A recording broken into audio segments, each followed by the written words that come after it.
Ja hän on siis tulossa puolessa tunnissa. Katso, hän kuoli! Katsotaas. Mikähän mä lukisin sulle? Tää on hyvä. Ei hän halua kuulla mitään typeriä. Älä sinä jäde niin. Hän kuuntelee mieluummin. Eiks vaan hajuherra? Haista vittu! Ei hajuherne on mikä on, Brutus. Ja hän tahtoo... Älä sinä jäde niin. Eikä mitään Brutus saruja. No, katsotaan sitten.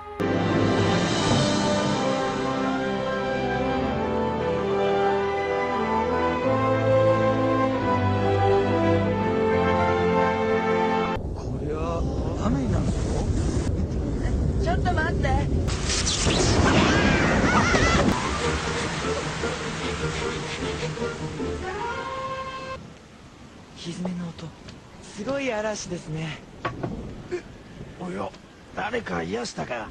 こいつは失礼。嵐の夜にこんな真っ暗な小屋に一人ぼっちじゃ心細くなっちゃいやすよ。明日のお昼なんてどうですか？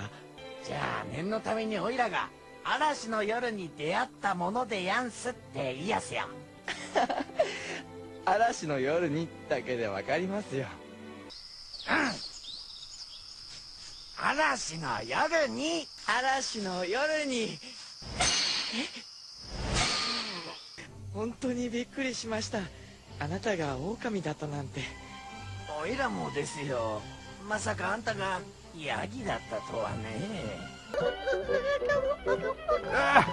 Sä taisit tykätä siitä vai?